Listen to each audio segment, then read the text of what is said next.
mind you, this is a big offer.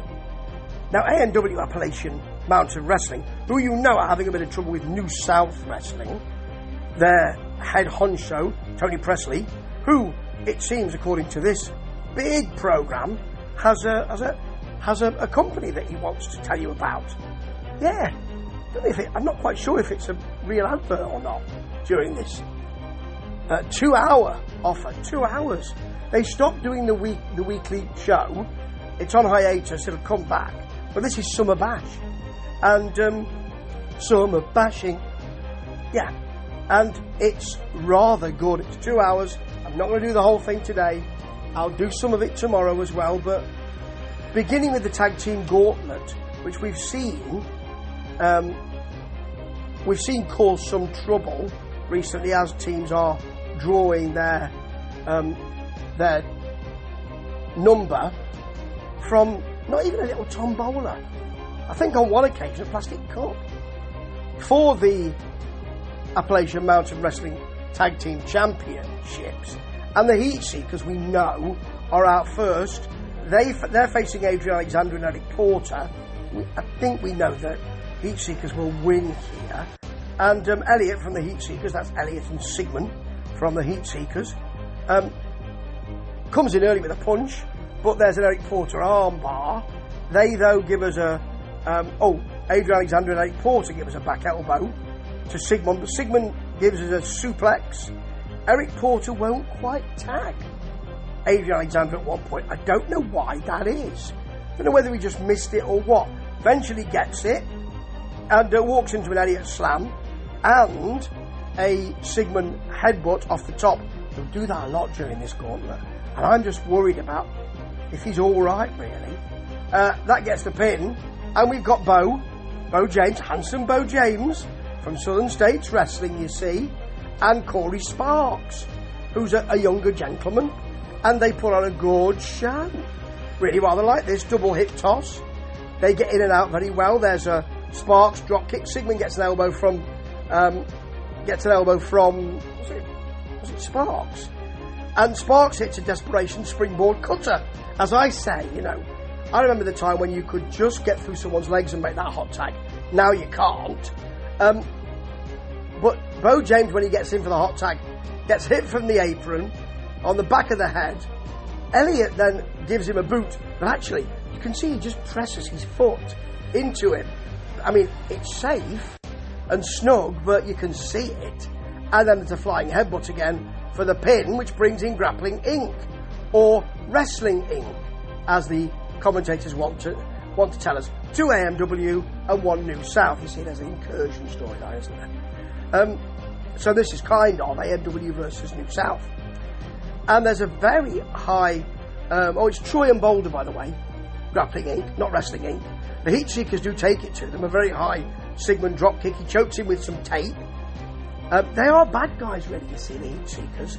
There's an elbow drop from Elliot. The wishbone. Make a wish. Oh! A lovely Troy counter high DDT. And Boulder lawn darts Troy onto Elliot, who gets his foot on the ropes. It was really nice. Picked him up, lawn darted him as a kind of spear thing, really. Got the foot on the ropes. And then Sigmund from the outside grabs the foot. There is a slam and a headbutt for the pin. Another headbutt from Sigmund. Gotta stop doing that, son. And it brings us to the last ones, the Country Gentlemen, AJ and Casey Kazana, who are real bad guys. So now you've got bad guys versus real bad guys. Just to underline that, Sigmund gets on the mic. I don't know of a gauntlet match that's stopped in this way, but he just says, I think we can all agree, they're douchebags. So we get a double Heat Seekers hip toss, a Sigmund headlock, which is nicely worked, and then a double Hurricane Rana from Sigmund. He gets the legs on one of his opponents and the arm around the other, and does that kind of victory roll Hurricane Rana thing. Then we've got a KC choke and an AJ Kazana choke with the branding iron, which he brings into the ring. Then a flapjack. He flapjacks KC onto Sigmund. KC then gets the leg drop. There is the headbutt from Sigmund. Another one. He's done 5 of these buggers now. blimey, he must be hurt. And the ref is with Elliot, and the branding iron is smacked to the back of Sigmund's head for the country gentlemen win, and they are the new tag team champions. Sucks to be the heat seekers. Well, I was going to call them the head shrinkers, but they've got to be the head achers, certainly for Sigmund. But that was a good match, you know, and it kind of doesn't exactly continue with Misery versus Kyle Maggard. Misery, of course, is the new South Kentucky champion, and Maggard is very much in AMW. So Misery attacks him early. The belt hasn't even run. Maggard's back with some shots. Presley gives Misery a chair, and then Maggard gets it, but Presley stops him from using it. Misery punches the chair into Maggard's head and works the knee, hits a really nasty leg drop on the apron. Presley calls for the bell because he's the boss, you see, and there's an immediate pin. It's not great. It isn't great. Okay, when we've now got Maximo Suave versus the very, very well-liked Marcus Johnson, who of course has the cash-in briefcase. He won a 6-man ladder match for that. And they match each other early on. Suave gets some shots and a spinning back fist. Not bad, you know. Clothesline as well for a long 2 count. And then a headlock and the 3-arm drop spot. But Marcus Johnson, he's back at the 3rd. And he gets a shoulder tackle, spinning kick, and a bulldog for a long 2 count. Then a nice spinning neck breaker for a 2.999 recurring. But Maximo Suave, great name, hits the travelling cutter. He kind of runs into it for a 2.999 of his own. Suddenly, there is a Marcus Johnson code breaker, and he gets the pin. And it's pretty good, you know. Which leads us to the match I'm going to finish on, because it's Michael Zodiac. Unfortunately, he's got this new... He was a masked character, wasn't he?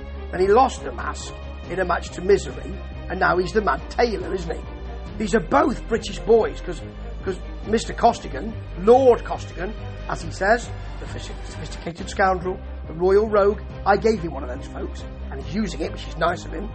They're both from the British Isles, aren't they? And it's a rather good match, this. Now, Michael Zodiac's got his Mad Taylor persona, and he brings a big needle to the ring. However, the video when he comes to the ring is of him in his old guise. So you get him, you know, flash paper in the hand and the mask and all that. Can you shoot something new? It is a new character for him. This is really good, and Murphy Costigan sells so well. I'll tell you what, Zodiac's no slouch either, but Murphy Costigan really brings the match to life. You know I love his work, and it's because he really makes it seem as though he's being hurt in there. So he's got the tape measure, Zodiac. He will choke Lord Murphy Costigan with it later on. Ref doesn't seem to care about that. Doesn't even count, I don't think. We've got early on Costigan, Lord, selling an arm wringer, needing a breather. I love the way he does that. He trips him with the tape measure. The ref should have said, no, you can't do that. And then, which Costigan sells well, he sells a big chop as well.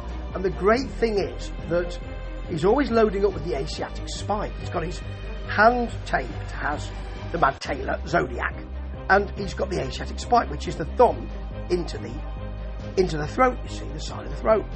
So this becomes about Murphy Costigan getting to the ropes, whatever that's going to happen, really adds something, and then working on the arm he uses so that he can't use that Asiatic spike, which he calls the Needle's Kiss. Yes. So he goes to the eyes first, then he works on that arm, grabs the nose and pulls on it, single arm DDT, works on it for quite some time until Michael Zodiac has the idea to punch the feet of Murphy Costigan, who does sell this, and then stomps on the feet, which he also sells. But Costigan's back to the arm. He bites the thumb when he tries it again. Really got this countered. Gets to the ropes, tumbles out, then thinks, sod it, and walks out on the match because he's got the champion's advantage. And that is what makes him such a fantastic champion. Because you use what you can, don't you? And if he was a good guy, the commentary team, who are not great, I have to say. And I'll tell you more about that in the next episode. But if he were a good guy, they would be saying, oh, it's marvellous what he's done. Oh, yeah. Oh, you use what you can. He's a fantastic wrestler. Uses the whole lot. And I think he makes a wrestling match come to life. These first 3 matches, well, actually, 2 of them, 3 of them, the first 4 matches, 3 of them, rather good. This is 2 hours. It is called Summerbash. I can't wait to tell you about part 2. Spoiler alert, it's not as good as part 1. Ta-ta.